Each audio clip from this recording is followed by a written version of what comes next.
This is Rating Descending, where we watch IMDb's Worst 250 so you don't have to. My name is Abigail Ward. And my name's Michelle St. Clair. And tonight we watched Jason X. Jason Voorhees returns with a new look, a new machete, and his same murderous attitude as he is awakened on a spaceship in the 25th century. Let's watch.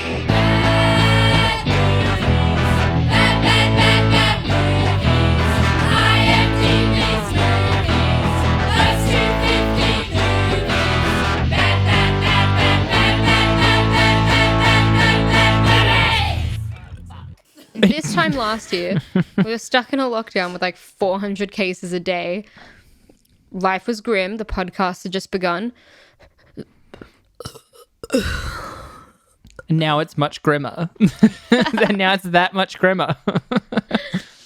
But at least this year, with this round of lockdown, at least I have something to break up the monotony of this breakdown, which is that I am moving out of our little home. Yeah. Which is huge. We started this podcast together because we lived together and it was easy in lockdown as well. Yeah, now you'll need to come over to my house. Yeah, I'm moving out into like a little apartment, literally 20-minute walk north from here, but it's the end of an era. It is. It's the end of a Melbourne era. I'm moving this weekend, which will break up, again, the pure monotony of shitty lockdown life. It gives me literally something to look forward to. Yeah. I get to be in a different space, decorate, etc. I'm really excited for it, but I am sad that it's the end of the little Northcote house for me. End of an era. Michelle, will you miss me? Will I miss Abigail? It's one of those things that's a question, you know? It's like it provokes thoughts, it provokes feelings. Will I miss Abby? How much is Abby important to me? Will I remember Abby? These are all questions. Yeah. They probably have answers to. Yeah. What do you reckon those like roughly what would those like answers be? Well, if you really think about it for a moment, like internalize the thoughts of it, then we can recognize just how questioned they are. Of their very nature. But like if you were going to answer it, you specifically, the very specific question that I asked you in the first place, if you specifically answered it, what would it be? Well, I'd first want to know, what is a question, you know? Right, okay. How does one define a question? Okay, well, putting that aside and just understanding what I had said to you in the first place. Like, when I'm gone, will you, what does that even mean? I'm sure it's different. I guess will you feel my absence in a sad or negative way? Well, look, it's like, will I think about you? Yeah. Maybe. Will I remember that you're there? That's a possibility. Right. Do I know of you? Yeah. Yes, absolutely. Yeah. We live together. Will there be a room that was once your bedroom? Memories. Absolutely. Will I think about you? These are all questions that have answers. What's my name? Michelle, what's my name? What is a name? What's a name? Yeah, like a rose is very sweet. Oh my god. Your name's easy. It's oh my god. Schmah. Greg. Grammy.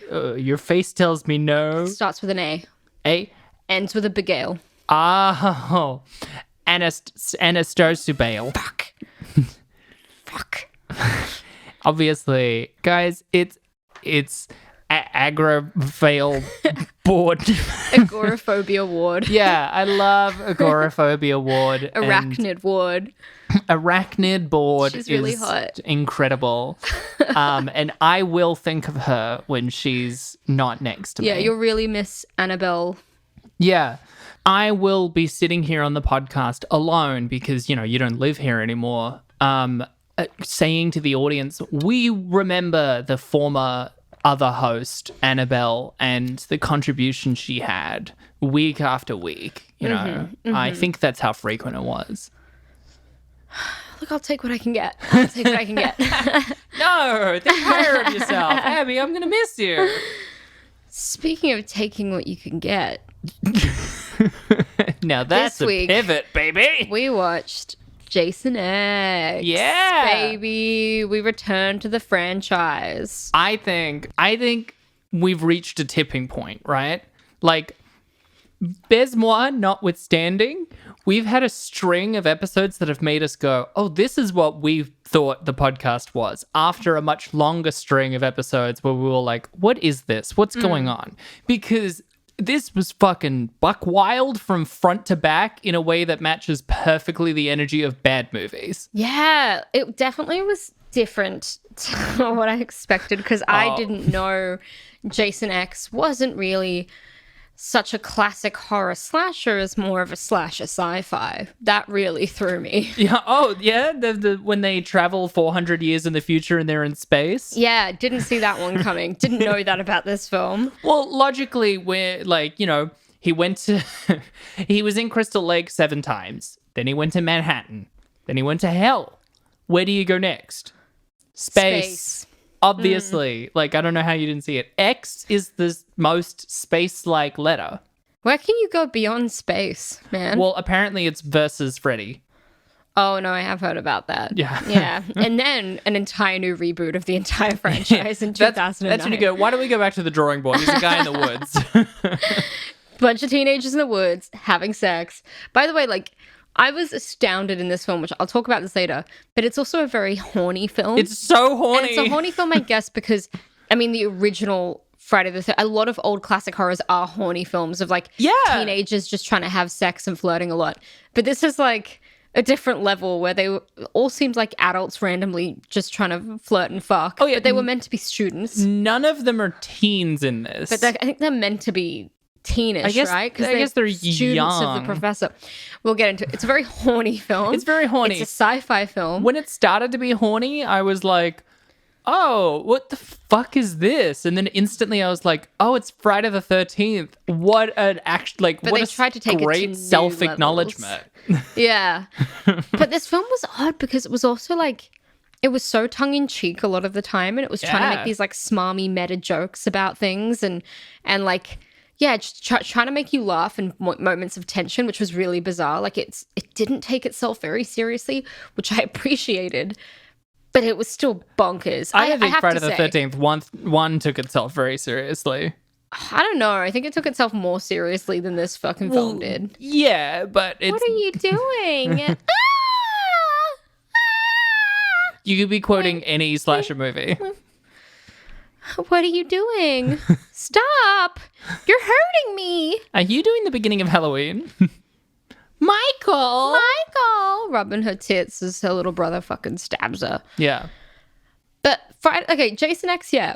Not what I expected at all, but I thoroughly fucking enjoyed it. Oh, Would I God. watch it again? Absolutely. I was so worried when you were like leading into that we were on a different page, and I'm like, oh no. But no, okay, it's absolutely the same. I was like, this is fucking rad. I'm having a great time. Oh, there were some key moments that really got me on board. We'll come back to them later because I also want to touch on some of those key murder moments. But moments such as freezing a woman's face in liquid nitrogen and smashing it against a table. Genuinely really gnarly, and maybe one of the better deaths in Friday the 13th. Was sick. Also, really interesting and just clever. Punching a whole woman's head off of her body. Sick. Oh, no, you preempted it. It's so incredible. You can't Casually just pass that off in the macheting opening. a young man after he's just gone down on his girlfriend. Metal. Yes, There's so many good deaths in this. It's such a fun, stupid romp. It's nonsensical. The beginning has so much sci-fi setup that there's a point where clearly the writer was like, we've gone too long without violence and it's Friday the 13th. So a cryogenically frozen Jason just falls forward, and apparently his machete is still sharp, and it just chops a guy's arm off. No one actively did anything, but they were like, we need some fucking gore in there. Yeah, 100%. This guy, Jason fell into someone and managed to massacre them. It's ridiculous. It's so perfect. I have to say I really struggled with the overview on this one. And there's many reasons for that. I think it's and I'm being genuine. I want the audience to know I'm being genuine when I say this. I think it might be the dense lore of this movie. More than anything, it's the killing after killing after killing where I'm like, at what point do I just say they all get picked off one by one? Because I can't say, and then she gets sucked out of a vacuum, and then he gets garroted from behind. Like, I can't delve into all that Sure. shit. Just know that there is multiple gory deaths I'll have to skate over just to let you know, but I still want to clue you guys in on the insane plot of this film, so let me delve into it really quickly. Just some general information about this film. It is the 10th Jason film in the Friday the 13th franchise. Ergo the X. Yeah, we had last one we did was Friday the 13th, Jason Takes Manhattan, the 8th film. And then the one after that was like... Goes to Hell. No, it was like the final something. I thought it was called Jason Goes to Hell, the Final Friday. Right. That's what it was called. Which is the funniest thing to be the final. It's because it's not true. It can't be the final Friday. So that was the 9th, and then the 10th is Jason X. And then after that we had Freddy versus Jason, and then another fucking reboot in 2009.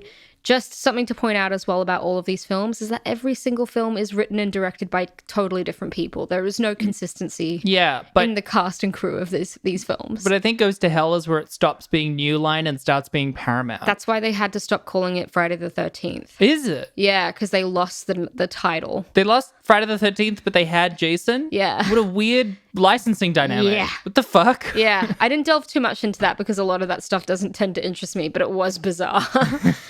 So, Jason X was made in 2002. It is the 10th installment. It was, 2001, 2002, and there's a reason for that.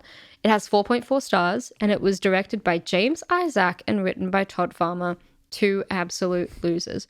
Here is the overview, and I apologize for it. I tried my damn best. So casually brutal to the directors. Well, I looked them up and I was like, everything you've done is rubbish. Overview. In 2008, a captured Jason Voorhees is accidentally frozen into cryogenic stasis with a government scientist named Rowan who has been stabbed. 445 years later, humans now live on Earth 2. Professor Lowe and his students explore an ancient abandoned facility on Earth 1, finding the frozen Jason and Rowan. They bring them aboard their spaceship and revive Rowan while leaving Jason in the morgue believing him dead. While literally everyone gets horny, and I mean everyone, there's just like sequence after sequence of different couples getting it on. Rowan doesn't get horny. Rowan doesn't, because she's our lead. Mm-hmm. Jason awakens and attacks a student attempting to dissect him.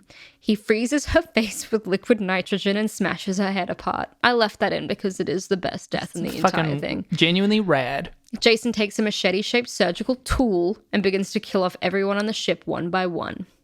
Lowe orders the pilot to dock, but they crash into the ship Solaris and kill everyone, 20,000 people on board. And I know it's 20,000 people because the screenwriter confirmed the figure. Wow. Jason breaks into the lab, reclaims his machete, and decapitates Lowe.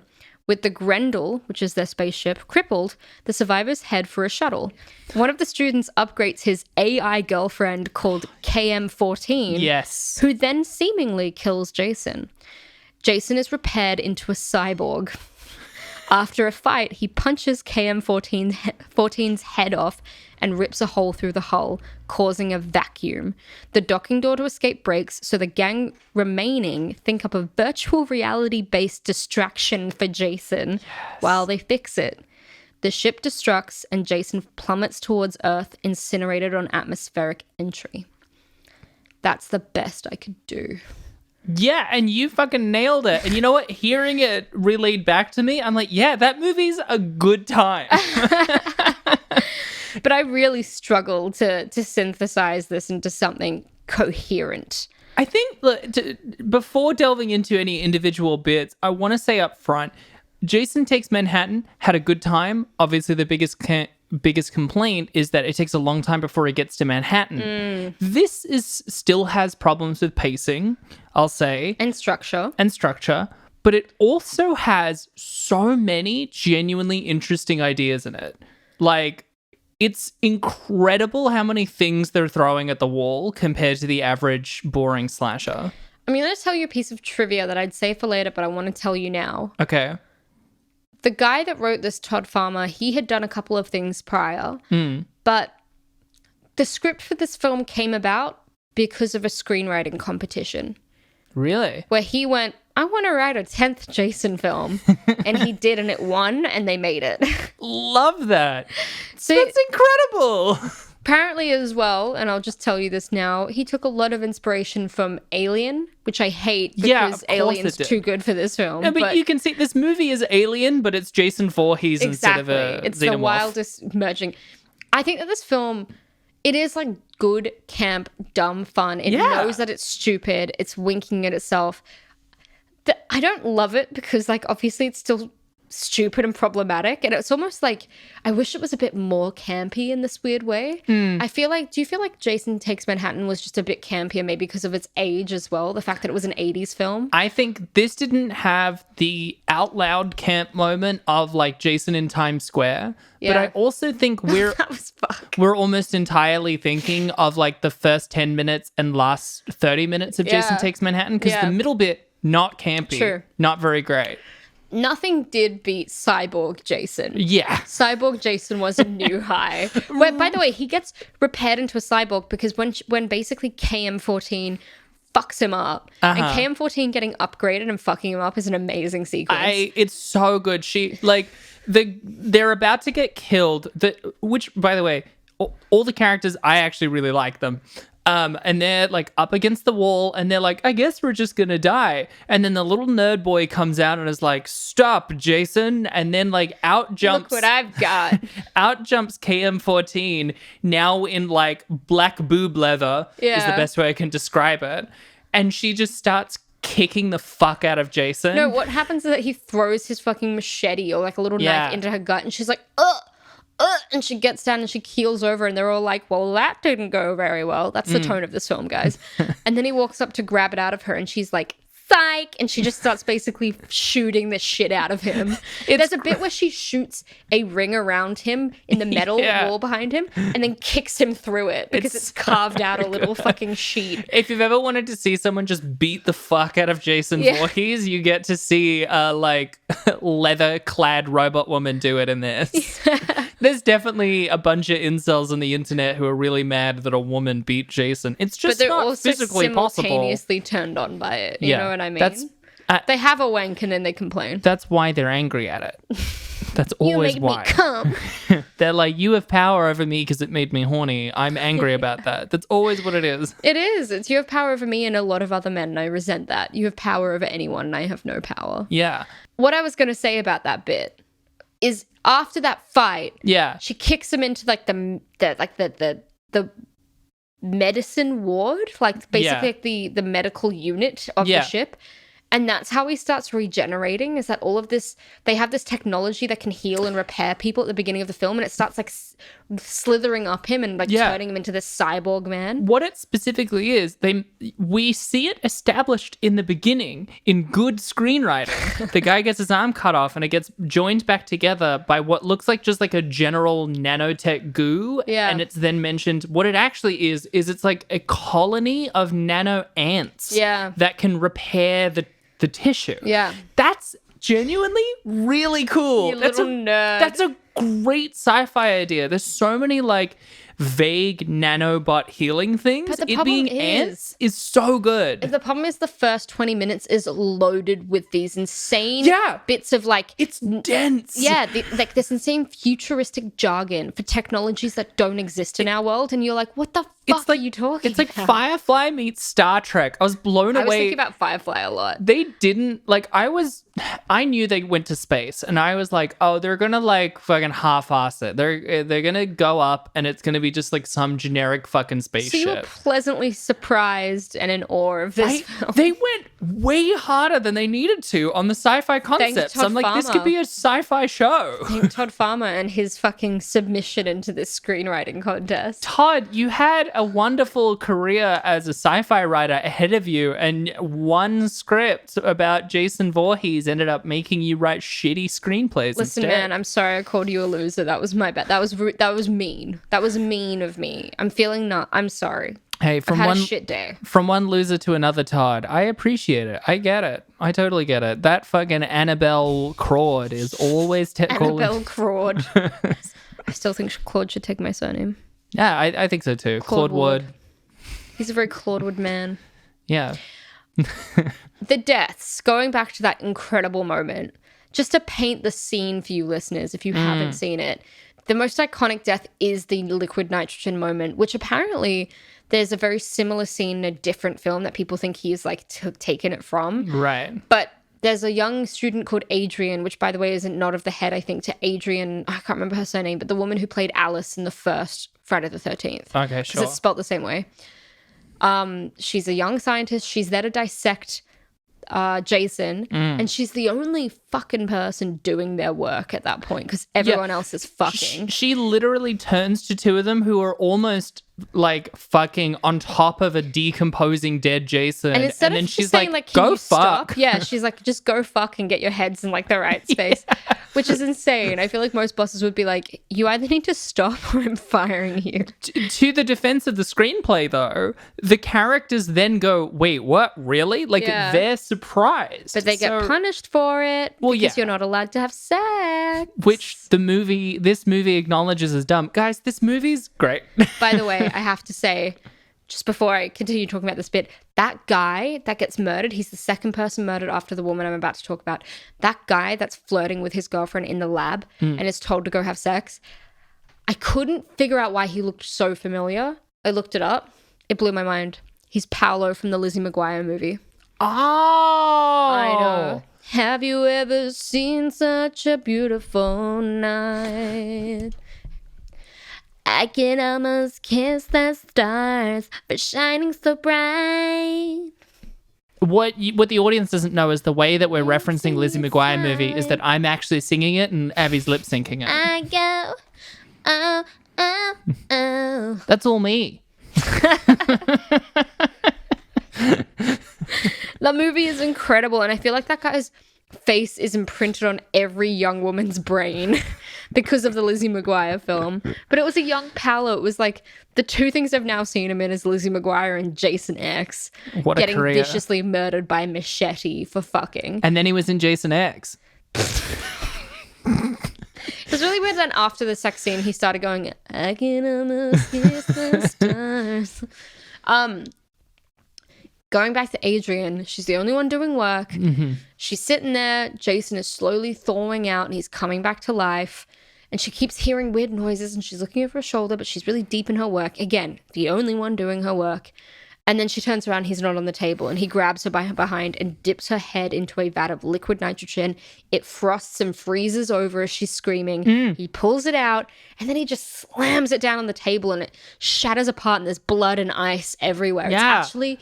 It was so shocking. I went back and watched it again. I loved it. For a movie followed by deaths that didn't give me any sort of scare, that one, kind of scary. Like, that was actually a really cool idea. Yeah. Which is, I feel like that's one side of the spectrum of deaths in this movie, and the opposite side of the spectrum is when that very likable woman, I can't remember the character's name. The one that gets vacuumed? Yeah, the one... Janessa is her name. I know. By the way, I heard that apparently men voted, and Vanessa is the most attractive woman's name, which I struggle with. Vanessa is apparently to them the most attractive female name.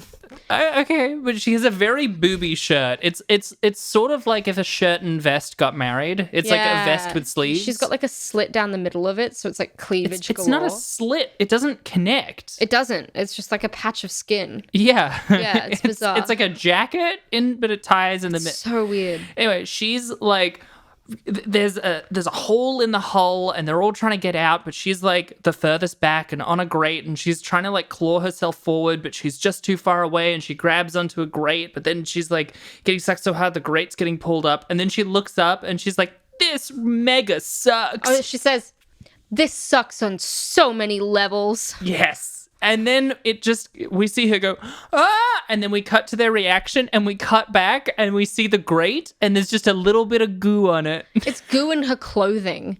It's like her blood and goo, and then a bit of her clothes tattered on the sides of it. But it's so, like, they did not establish that the vacuum of space was so strong that it was going to suck her so entirely The fact through. that she was able to cling on for dear life for so long and it didn't rip up underneath her indicates that when she hit it, she probably would have just bounced off it or been stuck in it. Not that she would have went whoosh through it. As if she was made of jelly. As if she was a clove of garlic in a like a garlic crusher. Exactly. Like it's ridiculous.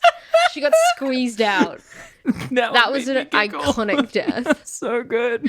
Also, the girl that was fucking Paolo from the Lizzie McGuire movie has a bizarre death where she kills herself, where she's like in this like little space pod and she's really distraught, and they're like, I think her name was Kansi or something. Kansi, and they were like, don't know, and she just rams the spaceship right into the bottom of the biggest spaceship. So what it is that they realize like they're running out of options. Yeah. And one of the only options left is the escape shuttle, which they've had trouble getting off. The engineers gotten killed, and they've like managed to outmaneuver Jason, and they're coming back. But Kinsey or whatever has like trapped herself in the escape pod because she's the most scared of Jason. Yeah. That's her established character trait. She watched her boyfriend Paolo get massacred. It's a great character creation. It makes sense.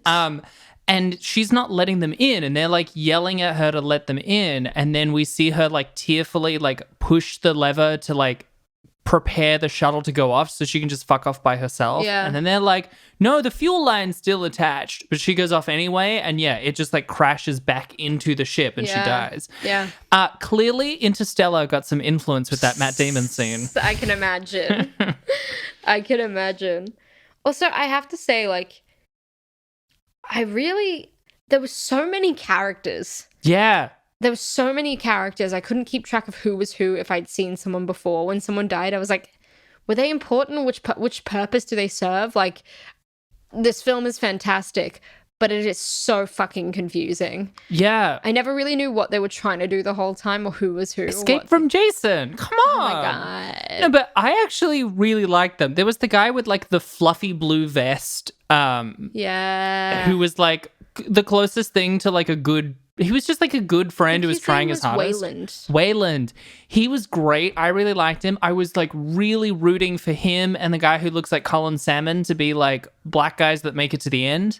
Was Colin Salmon the guy at the end that grabbed Jason and threw him down into the atmosphere with him? The guy, the like real muscular guy who at one point dies and comes back. Brolsky or something was his name. Like Brodsky. Yeah. Yeah. He and Rowan have like a thing. Yeah, that bit was insane because he's right at the end when they do actually detonate the entire ship. He's on the outside trying to fix the docking door in his little suit. So when Jason launches at them through space, literally for very silly shot. Yeah, and they're like, "Oh my God!" They're looking out of the shuttle, and then they just see Jason, an explosion, and then just this figure of Jason flying through space. And they're almost kind of like, "What the fuck?" Like seriously. And then Brodsky, I can't remember his name, just like flies at him from the side. There's like no way he got to that angle. No, it doesn't make any sense whatsoever. And the force of him doing that launches them back down to Earth, and they like literally just set on fire. Yeah. But they give us a nice little like tasty cliffhanger at the end. Yeah. When those two teens are kissing by a lake, and his hockey mask is at the bottom of the lake.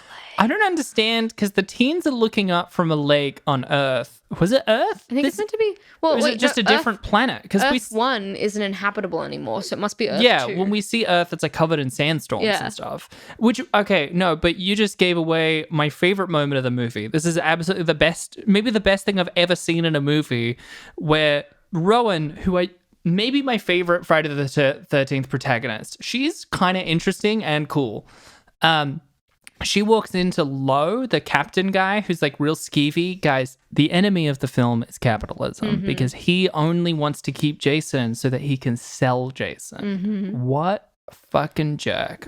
Rich people, can't trust him. Yeah, so Rowan comes in and is like asking about like, oh man, yeah, so what's and Lois says something that reveals like they're not on Earth, and she's like, oh man, why can't we live on Earth? And he's like, oh, the climate, we ruined it completely. That's why we all live on Earth too. How's that climate going for you? I can't wait for us as a species to be the least creative possible and flee. We won't go to Mars. We're going to rename it Earth 2. Earth 2 is both my favorite and least favorite possible sci-fi world building I've ever heard. New Earth at least is something. Earth 2 is like a sequel to Earth. I wonder what we would call a new Earth. Like, feasibly, what do you think at this point in time people would even call a new Earth? I think we'd do the thing that we do with like the moon and stuff, where we would take an old god from whatever culture our modern culture is based on. If we call it Gaia or something. It'd be like a symbol of rebirth or like recreation or something like that. It's like, how we name the planets based off of Greek and Roman gods, because in the West we perceive ourselves as being based off of the ancient Greece and Rome. We're not. We're based off the medieval ages, and they were fucking insane. That's why we're all nuts. Whereas in like China, they base it off of ancient China stuff. I'm not nuts. In India, I'm actually pretty good. We like tend to base our relationship off with the celestial bodies off of what we think of as our legacy culture. So I reckon we'd call Earth 2 like Gaia or something. That's my pitch. More like Gaia, am I right? Up top. Hell yeah. Up top. Hell up yeah. Top. Gay yeah. Earth. Oh, that hurt me. Yeah, you want a high five like every second episode, and we're not close enough to do that. It's just a way of bonding, man. I just want to feel connected. Aww. Yeah? Yeah. I guess. Like, whatever. You know what I mean? Please? Please? Please? Please? There's something I really need to address here as well. Mm. So at the end, the loading doors to the dock that they're trying to get to, or the docking doors, are faulty. And they need some time to repair them. So they set up a distraction for Jason, where there's a VR world that they can like basically put someone into. They set it up earlier in the film where they're playing like this game where they're killing this huge beast together. Yeah. So they set this up. And so they place him in a place that looks like Crystal Lake. Jesus. It looks like it's like he's at Crystal Lake, and there's two topless women there entreating him to have premarital sex with him, which is really fucking funny. Where they're like, "Come have a beer and premarital we love beer, sex. We love pot, we love premarital sex." And then they get in their sleeping bags and look up at him. Take their shirts off, and it cuts away and it cuts back, and he's beating one of them in the bag. He's beating the other of the bag, and then he just throws it against the wall, and you hear them all screaming. It was so fucking funny. Genuinely really funny. It was confusing. This film confused me. I was like, why am I laughing at this? Because stupid, it's Friday the fun? 13th. Like, my problem with these slashes, and part of why I didn't like them, is that they would be like, I think killing a lot of people is cool, and I take it really seriously, and I just don't vibe with that. Whereas this is like, yeah, this is fucking dumb. Yeah. Have fun. And I'm like, I'm having fun. Such a silly little film. So good. It was a good time. That was such a standout moment. Oh, easily the best scene in the movie. Especially since it comes from the nerd guy plugs in the head of the robot girlfriend so that she can simulate it. Because a scene earlier when Jason comes back, is what I noted in the credits was placed as Uber Jason, where he is wearing the worst Jason mask I've ever seen in my life, now purely made of metal. He looks so idiotic and stupid. And he's now perfectly immune, which does take some of the tension out, because I'm like, I don't know how they could possibly stop him. All he's doing is walking forwards. Yeah. Yeah, and she tries to confront him again because she beat the shit out of normal Jason. And then he just gives a punch and her head goes flying off. And then we see her head on the ground going like, I'm okay. And then he's just, the guy's just carrying around the head for the rest of the movie. His girlfriend. And at the end, he's just like, I think he asks her if she's okay. And she's like, yeah, I will be when I have legs again. Yeah. And then it's like a little, it's funny. It's sweet. I'm upset that... There's a bit where she's showing him her tits and they don't have nipples, and she's tried to put them on for him and they fall off, and he's like, I don't need you to change. I think you're perfect just the way you are. You're not like other girls. And I was like, oh. Yeah. This man loves his AI robot woman. I will say, though, I do wish if there was going to be more than just the lead girl survive, I do wish it was her, KM14, and the guy with the blue vest, because I loved him. I thought he was great. Fair enough. Although he does say one of the things I like least in the film, which is there's one point they're all there, they're trying to brainstorm, like, how the fuck are we going to get off? We just destroyed the most easily destroyed space station I've ever seen in my life. All it is that the ship's pilot has been killed, so it keeps naturally rolling forward, and then it just hits, it just sort of scrapes the top of it, including a giant glass dome. Yeah. Not a good idea for a space station. No, because it seemed like it was like a city, you know? Like, yeah. It seemed like something on a planet. I got really confused about Solaris. This small this small ship basically scrapes the top off of this space station. Destroyed the entire thing. This is a badly protected space station. No one should live on these things. Again, apparently the screenwriter very definitively said that like 19,727 people were like killed in that. This then easily has the highest body count of any Friday the 13th. It does. Although funny you say that, because Solaris aside, this film does have the highest body count of any Friday the 13th. But they're trying to brainstorm, what do we do now? And Rowan, to reiterate, Rowan, someone from 400 years in the past that was reawoken that day, she's never been in space and is dealing with it pretty fucking chill. She really does. There's also this bit where they're really freaked out. They're brainstorming. They've sent a distress signal. They don't know what to do. And she's like, hey, we haven't tried that part of the ship. And they're all like, yeah, we haven't. It's so casual. She's like, what if we went here? It's one of those things that would be like a real light bulb moment if they'd set it up earlier. Because then it would be like, why did no one remember this? Any enthusiasm when they said it.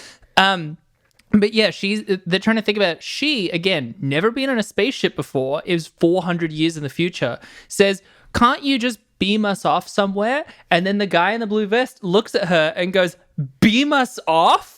It's like so dismissively and upset, like that's fucking dumb. And then the next line is someone else going, well, why don't we use the escape shuttle? And he's like, oh, the escape shuttle, that's perfect. I'm like, you dickhead.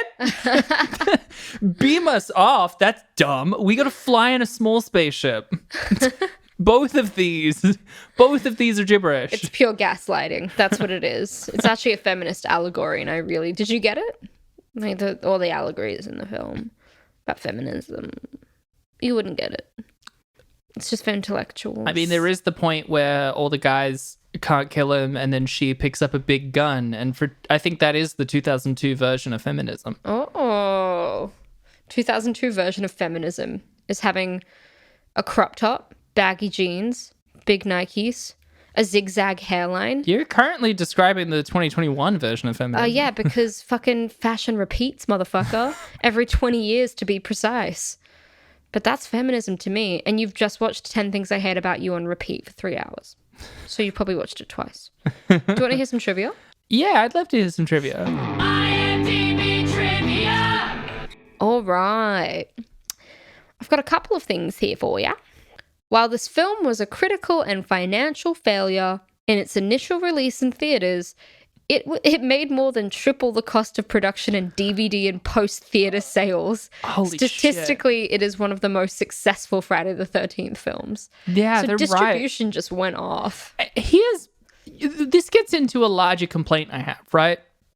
There was an era where home media was thriving, and like producers are very short-sighted. And that's such a bummer because there was a lot of movies that were like perfectly built for home media. But decisions about whether or not those kinds of movies would get made would be entirely based off of box office returns. Like they probably canceled Friday the 13th in part because this didn't do well in the box office, even though it was super profitable. Because by the time it was profitable, it was a different exec in charge of it who doesn't get to take credit for it, so they don't give a fuck. And the modern version of that is that it just gets dumped onto a streaming service where all of the numbers are completely opaque and also partly meaningless because if it's not a reason why someone signed up, they don't care. And so then like a movie has lower box office whilst everyone is going, well, it's a pandemic and I also watched it on Netflix. And like that means it did well, but then because it on the books did bad in the immediate effect, we then go, well, that kind of movie is not worth making. But you can have like a hearty budget. You could make a $5 million movie that would make $5 million on home media. Preaching to the choir, sis. It doesn't surprise me though that this has because this is the perfect go and rent it on DVD and watch it with your friends. Like it really does. It really does. And like I'm 10 years old and I've never seen Friday the 13th, but I can't be fucked to find. Let me paint the picture for you. I'm 10 years old and I want to watch a scary movie, but I don't want to start at the end. I want to watch this really cool new one. So I'm a kid. I'm going to buy that. And then I keep rewatching it. It's got that kind of energy too. Yeah. Screenwriter Todd Farmer, he based much of the film on Alien, but he even named one of the characters who he played Dallas. And I don't know actually what he looks like. I don't know which guy Dallas was, but he was one of the characters in it. Was he one of the, because my least favorite sequence in this movie is when like the squad, the fire team is going down to deal with Jason, and you're just like sort of slowly watching all of them die, but it's not very interesting because you know that none of them are going to be able to kill Jason because Jason is inherently unstoppable. Yeah, I think he might have been one of those guys. He was just one of the guys that died quite early, I'm pretty sure. It's just not a very interesting sequence. Something that I noticed about this film is that none of the cast I recognized almost at all, because I was like, this is real low budget shit. Like, I don't know any of these names. Yeah. Nearly every single actor in this film is Canadian. They are locals hired from Toronto. This was because it was much cheaper for the production to hire local actors from the area rather than flying American actors over that demanded bigger budgets. If you're... Okay, so I understand, for example, that SAG-AFTRA union fees are higher and so, like, American actors charge more. But it sounds like one of the main consideration is that flights are expensive. And if that's where you're at in your movie budget, you have a small budget. Get them on a train, man. Get them on an overnight Greyhound bus if you must. Yeah, what, you think North America has good public transport? What are you talking about? We're from Sydney. What do we know about good public transport? That's true. Vancouver had much better public transport than Sydney. Melbourne has much better public transport than Sydney. Yeah, well, yeah, but, you know, Sydney's a nightmare. Sydney. Okay, this is something I found interesting. Neither the casting director nor the director initially wanted to do the virtual reality scene with the two topless girls. Cook was the casting director. Okay. Cook was so adamant the scene was nothing but gratuitous nudity that she refused to cast the roles of the two topless girls, relegating those duties to her casting assistant. Isaac, the director, agreed that it was clearly just nudity for nudity's sake, and the only way he could personally justify it is if they had fun with it and made it very silly. Oh, so it wasn't written that silly?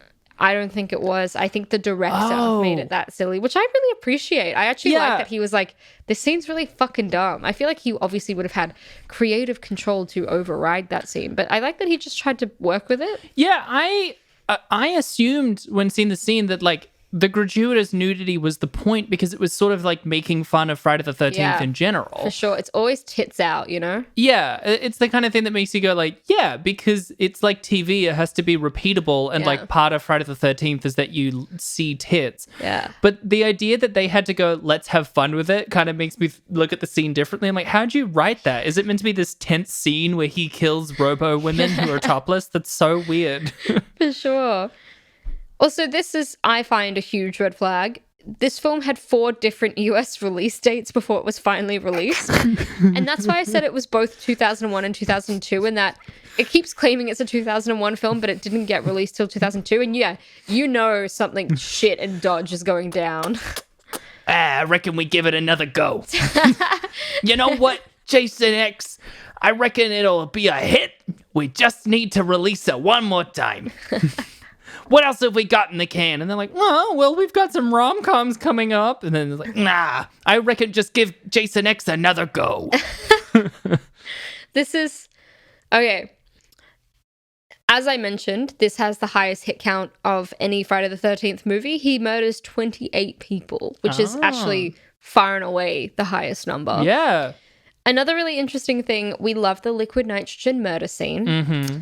In 2010, Discovery Channel's Mythbusters actually tested out Jason X's liquid nitrogen head smash kill. What? It turns out it didn't pass the test. Oh, thank God. That's why, you know, they had the three assistants, those Tori, Grant, and Kerry. Like, that's why Kerry mysteriously dropped out one year. Yeah. Well, no, that's why they were still there for another season. Otherwise, it was just going to be Tori and Grant. But I will also say, on the note of deaths, though, one of the other deaths I thought was cool is when Rowan, quote unquote, dies in the beginning, when she traps Jason in the cryo chamber and then she goes to look at him in a moment of triumph and then he stabs her through the cryo chamber in the gut. And it's like kind of this not emotional, but it does like twist. I'm like, oh no. I had that moment of That's like, good. That's huge. I genuinely really like Rowan as a character. Oh my God. I feel like I loved this film, but I think you really fucking love this film. I had a good time. This is the kind of film that we love watching in this podcast. Yeah. Counter to our previous film on the list. Oh no. 2 films ago. There's more. This is the exact kind of film that we're looking for. Well, there's the thing. We had a real bad time, and then we had Kangaroo Jack and this in a row. Like, excellent. After last year, where we were in like the hell of watching Rings and Black Christmas and being free like, as a cloud. What is this podcast? These movies aren't quite what we expected. But this, I'm like, fuck yeah. Here's my last piece of trivia for you. Sure. And it's a good runway into the reviews. This film is included on Roger Ebert's most hated list. Really? Oui. Do you want to hear some reviews? I would love to hear some reviews. Reviews! On Rotten Tomatoes, Jason X has an approval rating of 19%. That's actually higher than I thought. It's high for this list. And the site's critical consensus reads, Jason goes to the future, but the story is still stuck in the past. Roger Ebert gave the film 0.5 stars out of 4, quoting one of the film's lines, "This sucks on so many levels." Brian Costello from Common Sense Media wrote, "It's not a good movie. Literally no one expects Jason X, the 10th sequel in the Friday the 13th series, to be good." I loved that review because I was like, this guy's fucking had it. Also, but I will say, little pet peeve, it's the 9th sequel. It's the 10th movie, it's the 9th sequel. You gotta write this guy a letter. As a critic, he should know better. Brian Costello, you turd. And I have one IMDb review for you. I could have chosen 2, but I really wanted to keep it as simple as this absolute masterpiece. Mm-hmm. It's a 10 out of 10 review. It says technical horror film. That is the subject. What? Technical horror film with an exclamation mark and a dash between horror film. What? Yeah. And it was left by Daniel Stilgard in 2009. It is 24:55 and Tellus is an inhospitable place. What's Tellus? I don't know. Okay, great. I thought that was me. No, I have no idea. TELLUS is an inhospitable place. I have no idea because they said the research facility at the beginning is like the Crystal Lake Research Facility. Yeah, on Earth. Yeah. Let me try. It's 24:55 and Tellus is an inhospitable place. A few researchers found 2 down-frozen bodies. They try to wake up the bodies. The first one is a girl, and the other one is a serial killer called Jason Voorhees, which is very dangerous, and they try to stop him. The acting is mediocre in this horror film, another dash between horror and film. It is also a very cool and a well-done horror movie, because it is up in space. You can also see very brutal and bloody special effects. Jason Voorhees is very cool in his mask. And he which act Jason is a very good actor. Recommended! What kills me is the first one is a girl and the other one is a serial killer called Jason. Hey, but more praise for Kane Hodder. We love Kane Hodder. We as stands for Hodder. I couldn't find any trivia about Kane's performance in this one, but I love that he reprised the role. Yeah, we didn't get to see him fully throw up on camera. What's your rating of this? Wow. What's your rating of this film, Michelle? Okay, so like I've spent this whole episode singing the high praises of this movie. Obviously, the qualifying thing is like it's still not a good movie. It has pacing problems. I think the first 10 minutes is and then like I know they have to flesh everything out, but also when they're on the spaceship, it takes a long time, not just before Jason comes, which takes forever, but also it takes a long time before Rowan comes back. And that contributes to an overall problem I have where, like, Rowan is one of the more active protagonists. I mean, Friday the 13th basically doesn't have a protagonist because no one's doing anything. Yeah. She does stuff in this, but she doesn't do stuff for the first half of the movie. Yeah, she really doesn't. And it kills some of the, like, potential pacing of this. Similarly, and that's my problem with the fire team, is that none of the characters who have names that we care about are involved in that sequence. So you're just waiting for them to die. Dallas, all right? Well, and there's the Bolsky or whatever his name was, who you do care about, but he's the last to deal with Jason, so it's not He was interesting. sick. He was a sick character. He was really cool. Was he the same guy that was like, you're going to have to put another knife in me to kill this cat? And then like he puts another knife in him and he's like, yep, that'll do it. Yeah. That was great. That was a great scene. It was great. And that's part of why I liked it, is that unlike a lot of these horror movies we've had to do where we're like, these are the worst 6 people and I don't care if they die. In this, I'm like, I actually like these people and I want them to succeed. Yeah. I think the biggest thing with this movie is not that, a couple... like better performances and better direction, and it could be better. There's like inherent flaws in the way they've decided to construct the story that give it a maximum cap of not very good. Yeah. Like it could be a 6 out of 10, but it would never be an 8. But there's so much cool, like they didn't have to go this hard. This is the 9th sequel where it's in space. Like, I watched 6 fucking Police Academy movies in a row. I know exactly how much you can phone it in. And they didn't for this movie. You did watch 6 Police Academy movies. That was a grim time for you. I was worried about you that week. I had a really bad time. I stand by what I said. No movie has possibly aged more poorly than the fun sex comedy Police Academy. I think I'm going to give this movie 4.8. It doesn't have my phenomenon of like it's simultaneously the best and worst thing that I tend to reserve for a 5. Like I don't think it's in the territory of actually being good, but it's so great to watch. Yeah. And I think they tried really hard. Would watch again for a 0.8. I would also watch again. I'm going to say, you know how we have the marker of The Good Place being our like consistent like 5 out of 10? Yeah. That's tough because I would never rewatch The Good Place, or sorry, The Good Place, A Good Year. What was it? Fuck. I would never watch A Good Year. I would never rewatch A Good Year, but I would definitely rewatch this. So for that reason, I want to give it more than a 5. I feel like I actually enjoyed this more than like most average films, and it's just because of how campy and schlocky and awful. But at the same time, it did have awful pacing issues, and it did get really boring. Yes.